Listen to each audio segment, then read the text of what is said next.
Hi, everyone. I'm your host, Tom Davis of Signpost. We're here today with a longtime friend, Mr. Tim Brown of Hook Agency. And what we want to do today Hey, is how's it break some going? common misconceptions around, search engine optimization, aka SEO, and really try to talk about how contractors can get more online visibility for their business. So, Tim, as always, thank you so much for being our guest. Before we kind of deep dive into this mysterious SEO topic, we'd love to hear a bit more about kind of you, your background, what led to you creating, Hook the agency and the types of clients you serve. I am actually just coming back from lunch, so this topic is dear to my heart, but we have a small tradition here. What, oh, what would you never find on a Tim Brown slice of pizza?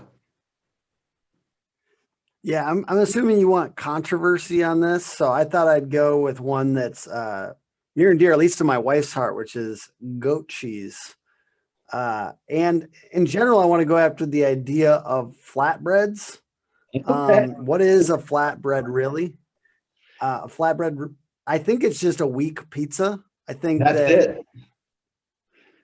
I mean, Is it really, just like what the is it? I JP of mean, pizza what that makes a couldn't make it to flatbread? varsity? It's just flatbread. They're trying to they're trying to lower your expectations. They're basically bringing out a bad pizza and they're like, let's just call it a flatbread because then people will just won't have high expectations. That's what I think. On a nice wooden platter, and people are going to love it. Exactly. Well, Tim, tell us a bit about So you and your basically, background. yeah, yeah. My I think background, yeah. So I originally made websites only. So we also make websites, but I made websites. I went to school for that, design and development. I made a lot of websites. I made some big ones. I made one for Mall America. I made one for this giant orthopedic company, Tria Orthopedic. I made some for some other decently sized names. I made a lot of pretty websites though for small businesses that did not have people coming to the website. And it was actually a little sad because we always installed Google Analytics on there. We always watched the traffic, and just launching a beautiful website doesn't make traffic happen. At the same time, I found a way to rank number one. I'm for Minneapolis web design, which, as you can imagine, does create business. So as a person, like my personal portfolio, I was able to rank number one for that. I'm not going after that anymore. I'm going after like contractor related stuff, but it was a really good thing for my business, and got a lot of traffic. And so I kind of like started to say like, well, I've done this for myself. People wanted me to put me on a retainer. Got to have a retainer. I did like those retainers, but I could only do so much graphic design. You know what I mean? Like, how much graphic design can you do before you're like, this isn't going to necessarily make you more business, like get you more money. So at a certain point, people would just be like, well, what else, what would like get us money then? And it's like, well, I've done this for myself. I could maybe do this for you. And a couple of the key moments on that were I would dig into other people that knew SEO really, really well, like people that were smart and around me. And I was like, what do you do? One of the things was big content, creating a lot of content. And the other big kind of epiphany moment was when somebody talked to me about getting links. And I got my first couple links from other high authority websites back to my site. And it was like, boom, my traffic went from like 200 people a day to like 600 people a day. And that was in the course of a couple months. So links were a huge, big, like kind of shift in my mindset. Like, damn, like what's possible here? I love it, man. That's awesome. And just really quick, how did you decide to pivot for contractors? So the first couple like clients, like I said, people were coming to me, Googling like Minneapolis web design, Minneapolis SEO, etc.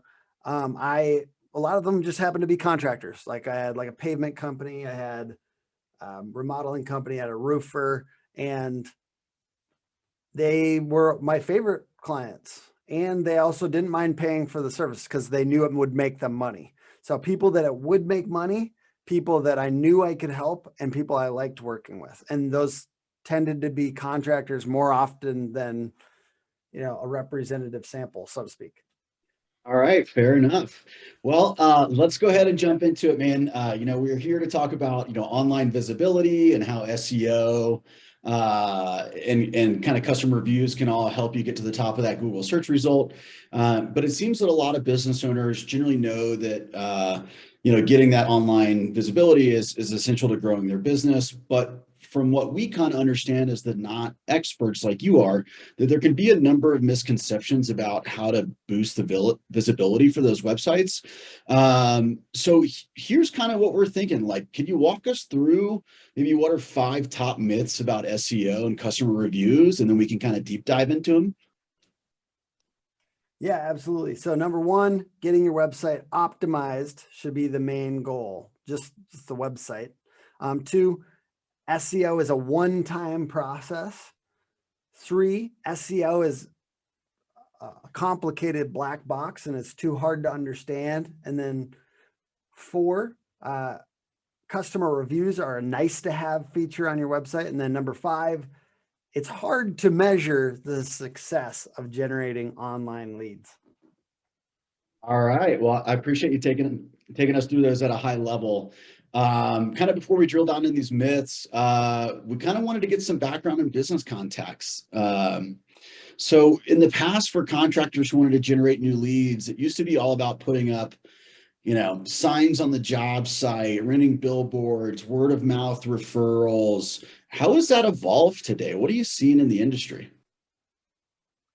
Yeah, I think contractors in particular are starting to get more addicted to seeing just clarity around the numbers of what leads cost, what's actually converting into new business. Having clarity around those things is kind of exciting and addicting.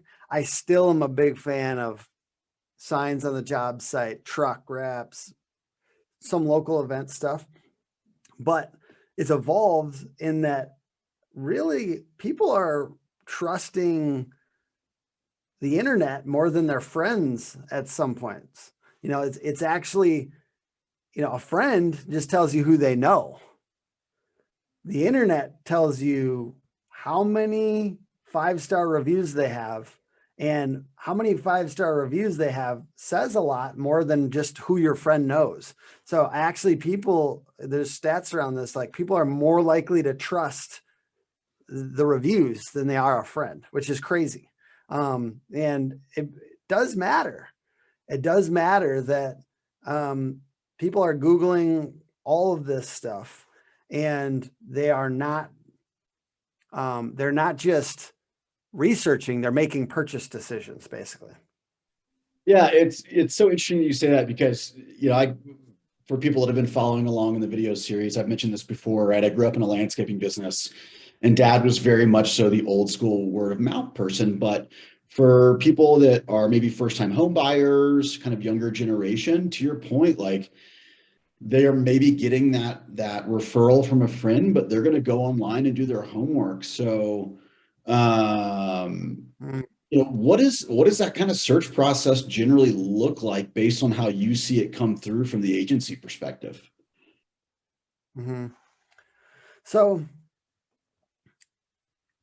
we talk about searching on Google, right?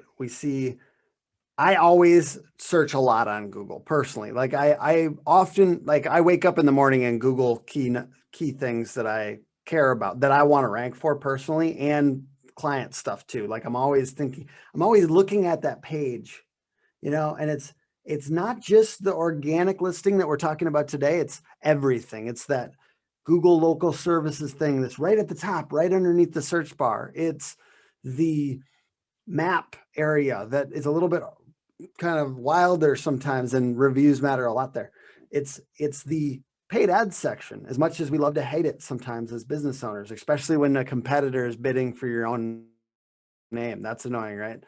So as much as these things, I use them as a customer, and I do it a lot more often because I'm studying that page. And to be honest with you, I want to be on every single last section on that page. And the people that blitz for the things that matter most to them, the people that go all in on those 4 cities that they're trying to rank for, those people that understand what people are searching, those are the ones that we see getting the most leads.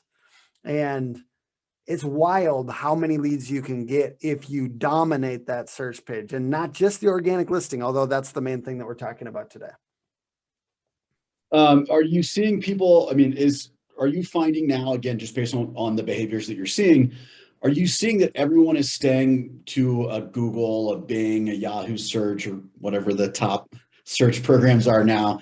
Or are you seeing people start to really become that smarter consumer and going to industry specific websites? I'll be honest, I see a lot of those industry specific websites as getting a lot of their traffic from Google. Just to be honest with you, like I see, we talk about Angie and Yelp and Home Advisor, and they are important potential lead sources for you to consider. And I respect them to a degree, but they are doing Google marketing better than you, is the truth. A lot of them are getting a lot of traffic from those lists on Google, the lists that they put out, that 10 best remodelers, 10 Whatever best their kitchen listicles remodelers, are. 10 best roofers. Yeah, all of those. And they're doing the ads. If you don't ever see that, sometimes they're advertising for your name. Shots fired. But they are advertising, and they're getting people through. They're basically doing Google better than you. And the trick, in my experience, is to play small ball and to get hyper focused on locations, and you can do those locations better than them. And they're not going after those suburbs. They're not going after every single little suburb as well as you can as a local business. And yeah, so I'm still gung-ho, and maybe it's too spicy on here, but I think a lot of those local directory type places are really just doing Google better than you. All right, so let me ask you this, and that being said, you're getting outplayed at your own name, as you said, if I could sum it up that way. So where would you say the best area to focus the efforts would be? Where do they start if they're getting outplayed by these groups? Yeah. So what it all comes back to, and this is the soft, grandiose marketer thing, a brand. You got to build a brand. You got to have a beautiful name and icon that's compelling with key value propositions. Now, that lives on social media, truck wraps, yard signs, location related stuff that also is really heavy on Google My Business nowadays, right? Because like I said, the maps is a huge piece. It takes up a big, huge chunk of that first Google page, if it's anything local. And then social media, content, video, text. Those are the things you should be doing well before you even move on to SEO. You should be doing Google My Business and reviews well before you even move on to SEO. Like you should be doing some content on social media, some videos. I think even blogging. I think it's good to experiment with that before you pay somebody. I think it's good to try things.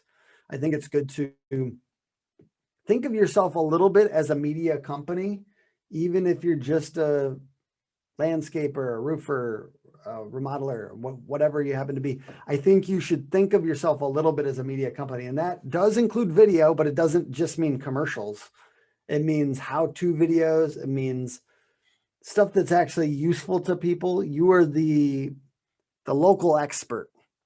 That's what I think people, that's where it starts. And then you can move into these deeper things, like going really hardcore on SEO, spending more money on Google ads, anywhere. But I'm really gung-ho, as you can tell, about Google, just because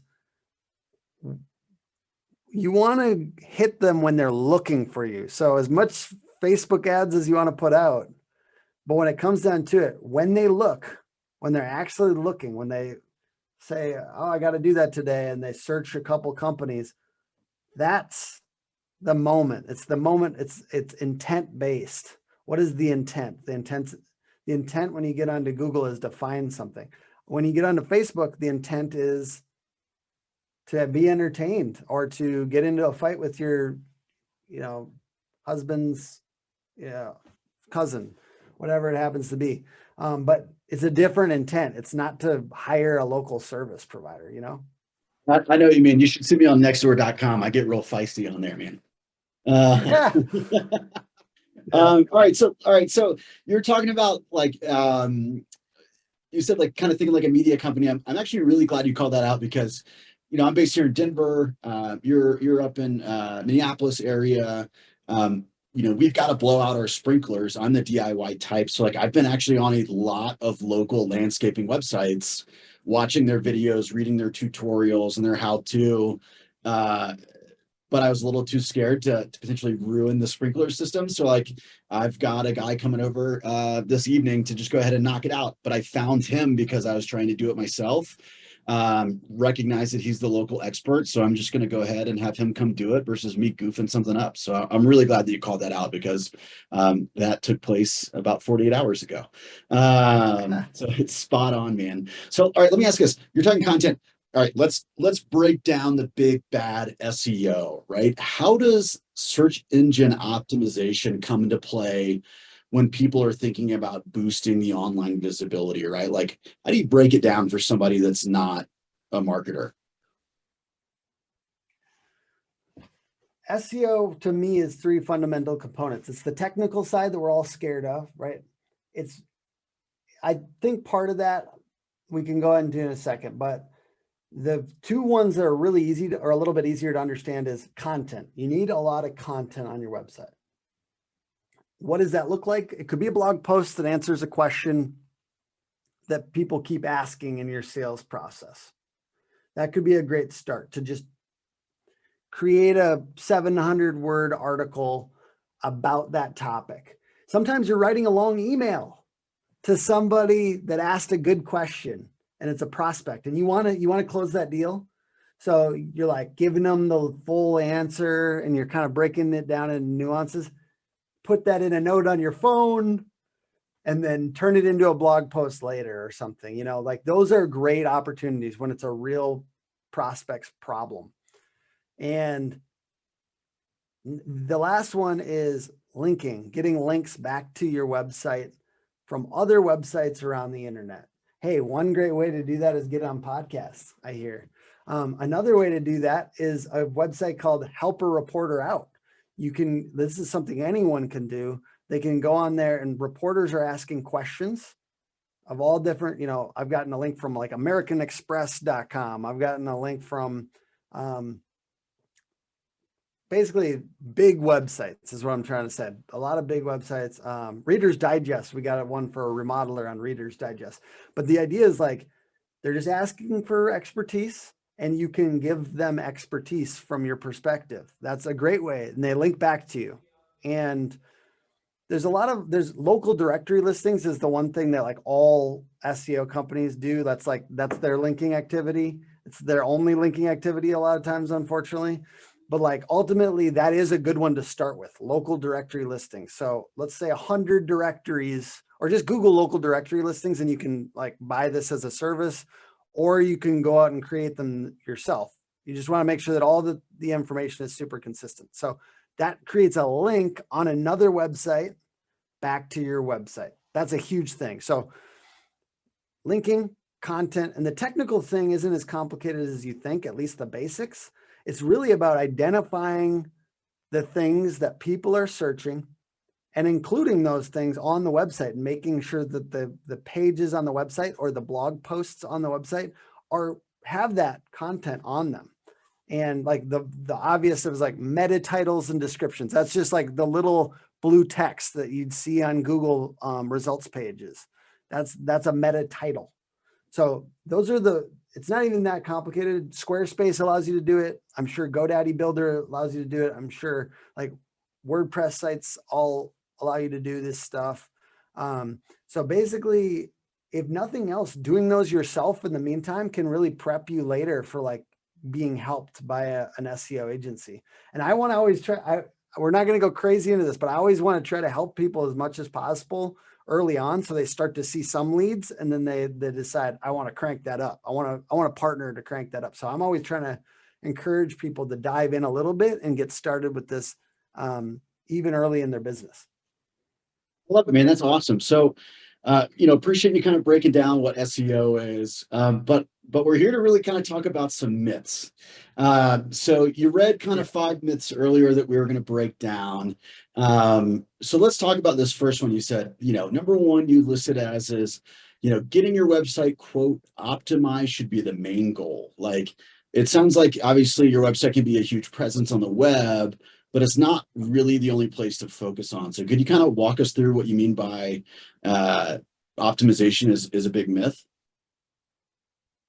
Yeah, I would say one of the key pieces is that every profile that you ever fill out on the internet should be comprehensive and compelling and consistent.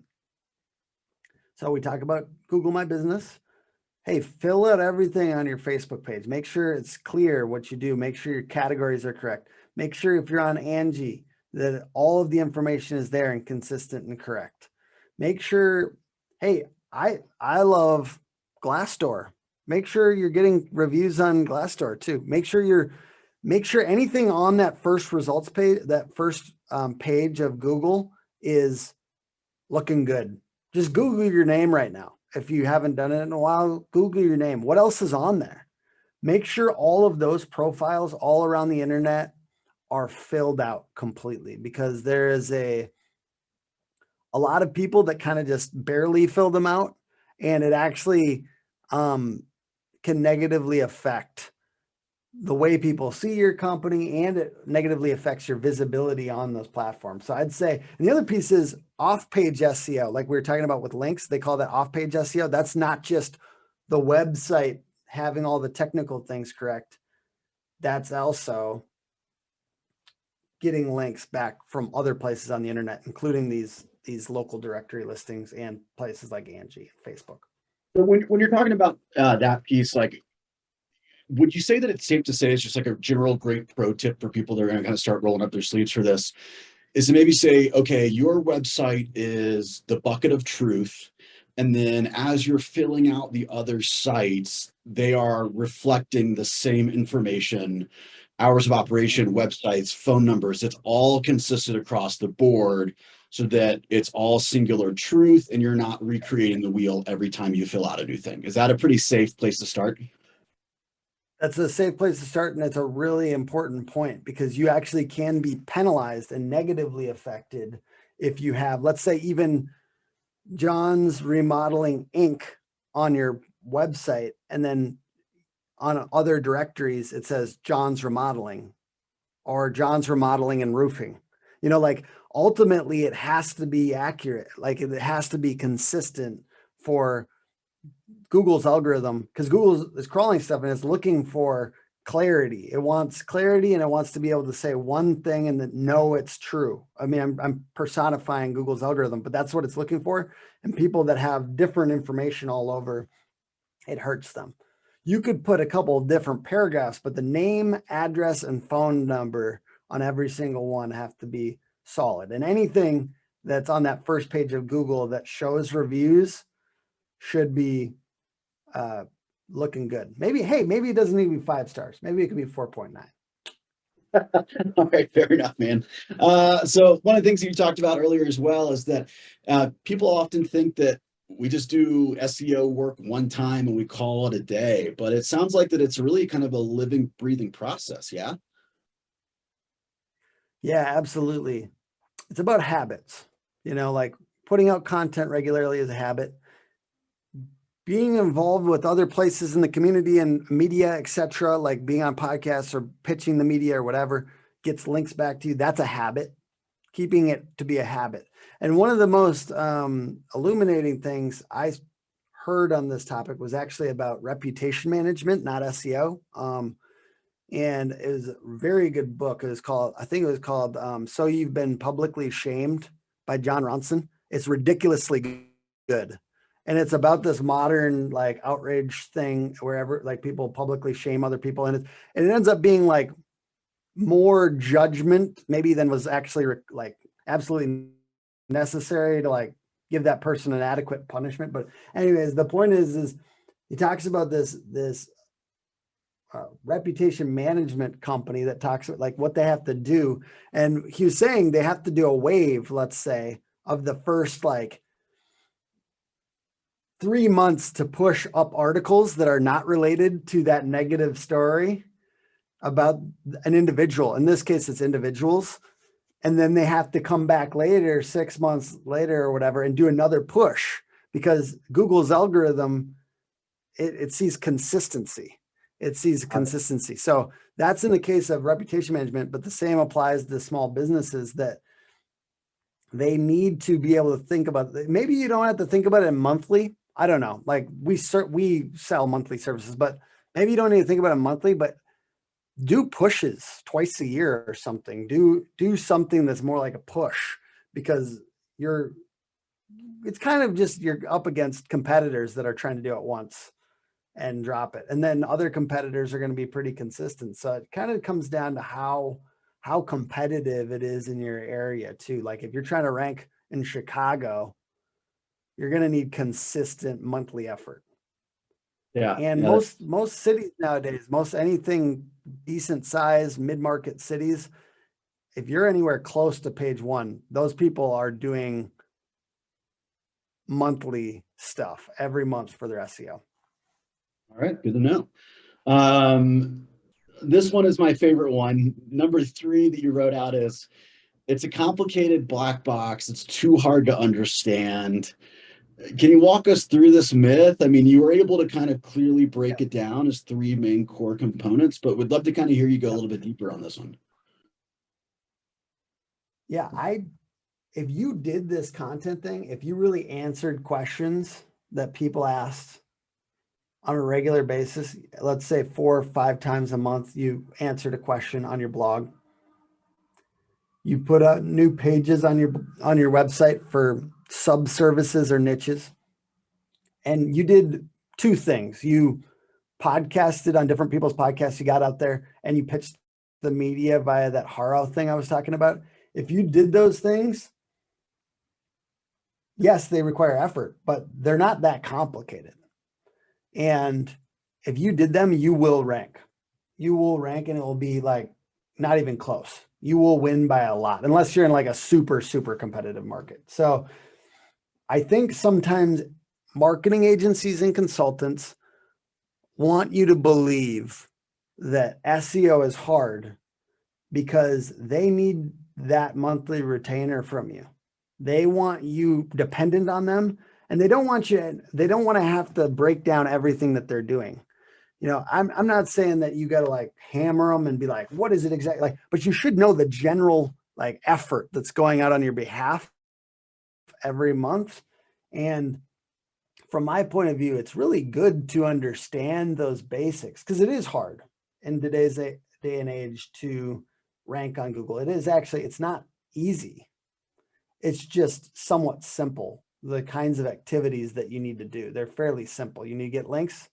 You need to write content, or somebody needs to write content. Somebody needs to get links. And the technical aspects of it to me are like that 20% that, yeah, they can help put you over the top, and targeting the right things is part of that. And I do think that there's one thing I'd suggest you research if you're getting into SEO, is keyword research. So I guess that was a little redundant, but look into keyword research. Just Google keyword research, and anything you can do to kind of get better. If you're trying to do this yourself, Google that, read an article a week on keyword research. It's a really fun topic. And to me, it's fun because you're essentially assessing demand. If business is just supply and demand, you're finding what's in demand from a search engine. You know, it's data, it's information. You're figuring it out. There's tools out there like Ahrefs, ahrefs.com, or SEMrush, semrush.com, and you can assess demand. You can actually see how many people are Googling landscaping Indianapolis, how many people are Googling HVAC Tucson. You know, like you are able to get that information. Like I feel powerful, really. Like you will feel powerful. You can also put your what's that? I said you look drunk with power right now. Yes, it is powerful. And it's also, you can pop your competitor in there and see all the things that they rank for. And that feels powerful. All right.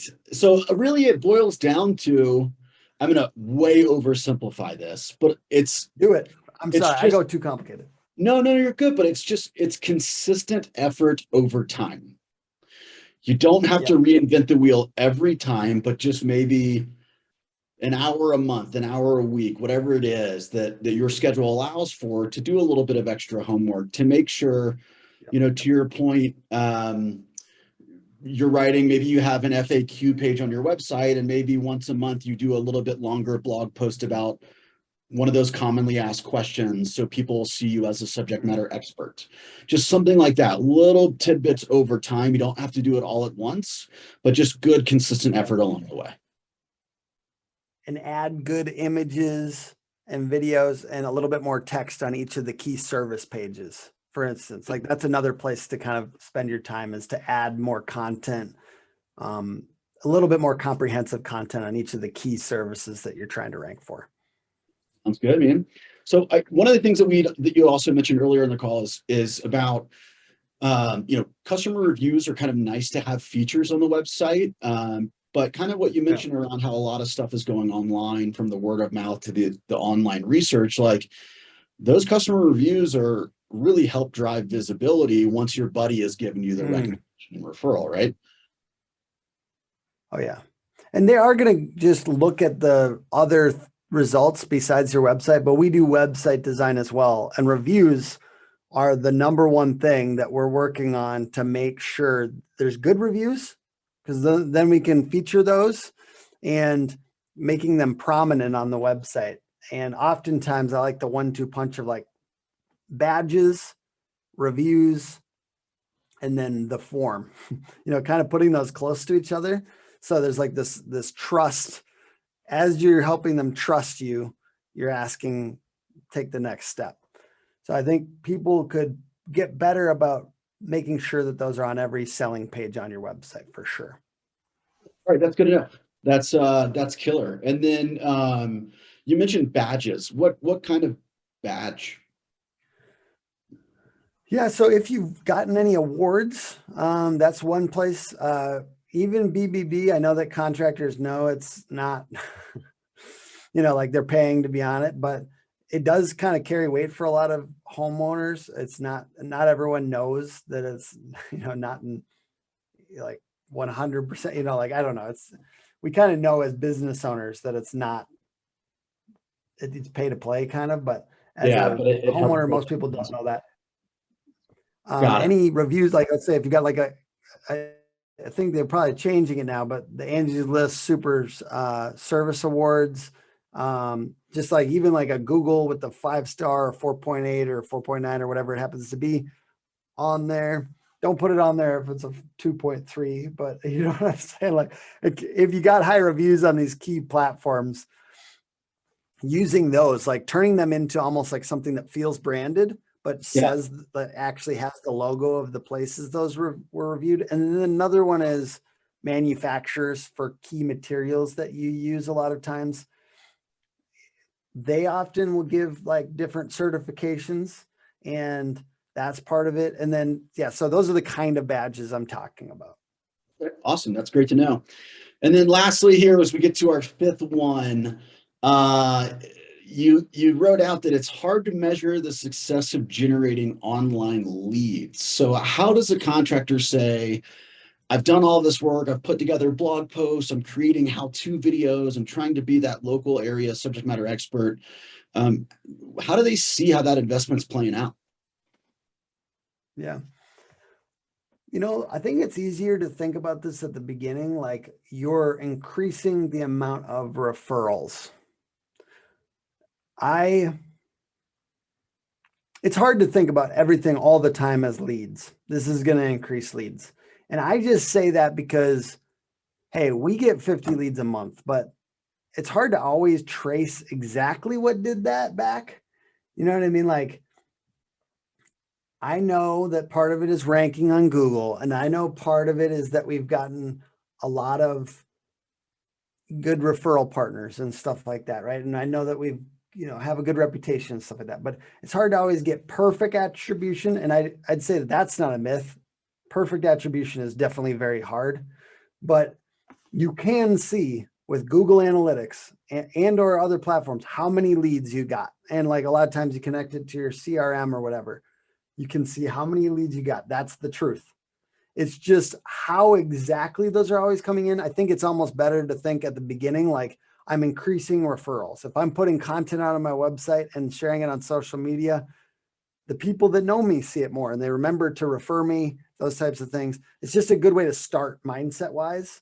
Because otherwise it's like, sometimes it feels like it's a wall. It's too much to tackle. It's scary. Online is scary. I've got enough referrals over here to feed me and 3 families.